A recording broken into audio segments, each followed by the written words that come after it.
everyone. Welcome to part 2 of our episode on Qincheng Prison, where we will find out more on what happened to Feng Jiping. The third feature of the Qincheng Prison is that it has held many high-ranking officials and important criminals, so the people inside often have legends of their own. The most ironic thing is that the man who hosted the construction of Qincheng Prison was also imprisoned. This man's name was Feng Jiping.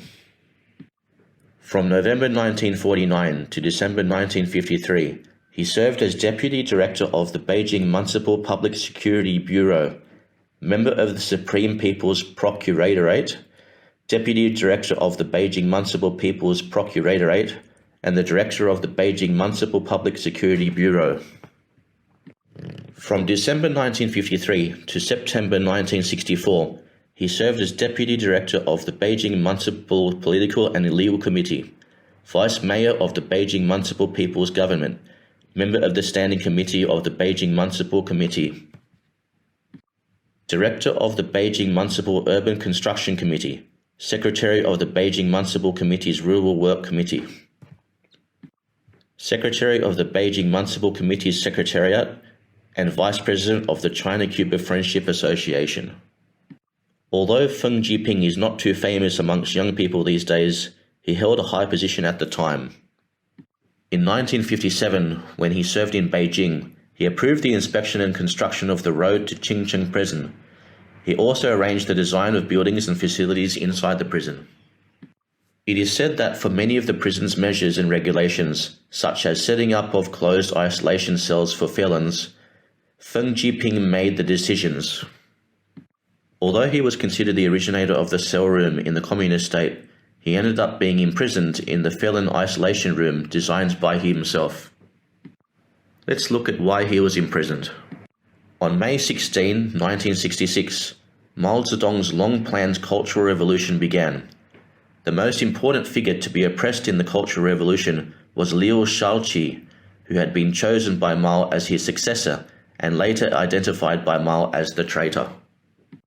In order to get rid of the second important man in the party and get rid of the big problem that was in his heart, Mao redesignated the matter of surrendering to the Communist Party Central Committee, which had long been qualified as having no problem to be released from prison, as surrendering to mutiny.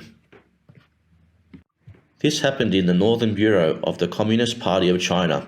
The underground Northern Bureau system was conquered, and a large number of communist cadres were arrested and imprisoned by the nationalist government until the eve of the war.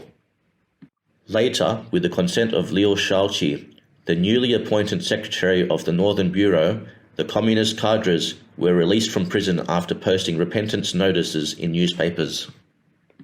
And a total of 61 communist cadres were released in succession, most of whom have since served as top Communist Party officials. In 1967, more than 6,000 people were censored or detained in connection with the 61-member case because of the requalification of the surrender and mutiny case. Feng Jiping was one of them and was sent to the prison he personally supervised.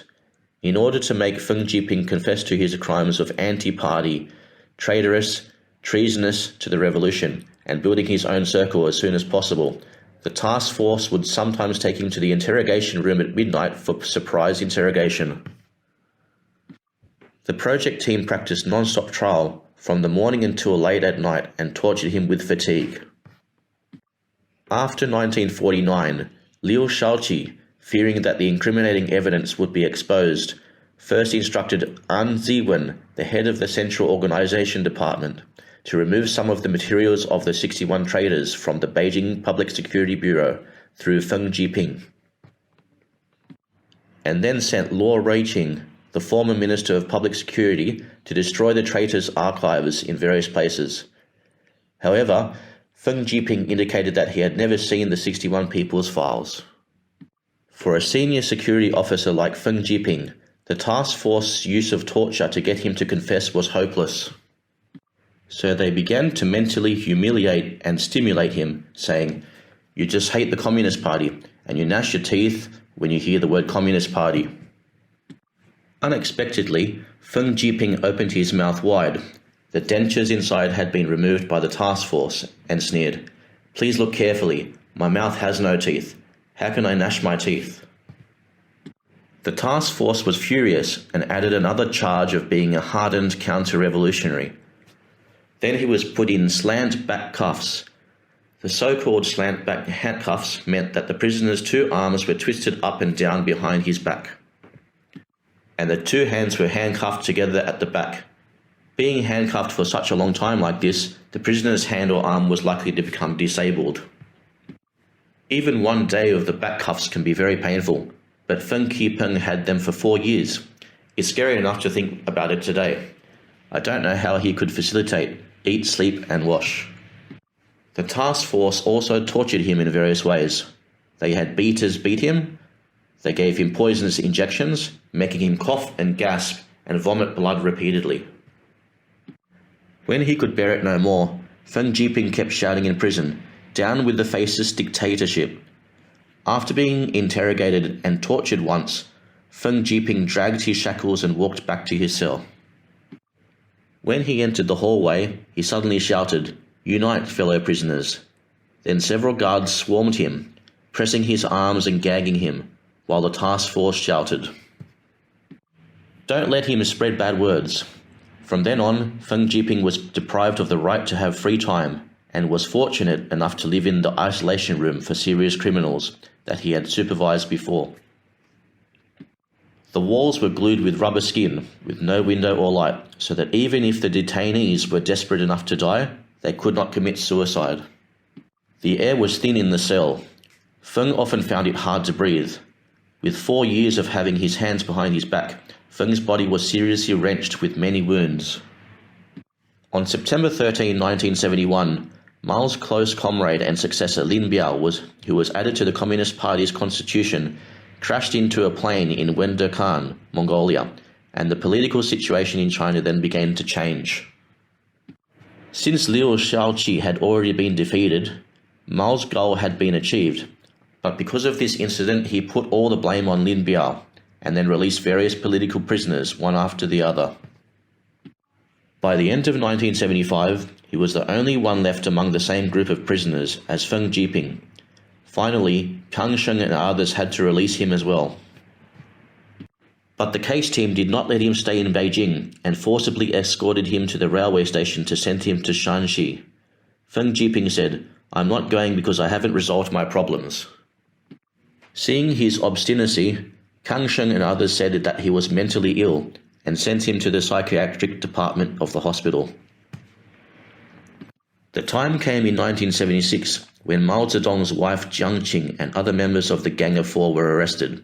Feng Jiping finally gained personal freedom. He even became the presiding judge of the Gang of Four case. He lived in a communist prison for 9 years, so he said regretfully, "If I had known that I would be living in Qincheng, I would have built it better before." The political conflicts of the CCP are cruel and ridiculously despicable. It is very confusing to see the changing of roles and the succession of people of all kinds, whose fates are intertwined in Qincheng, like knots tied in the history of the CCP's evil deeds. These stories make this top prison of the Chinese Communist Party increasingly mysterious and bizarre.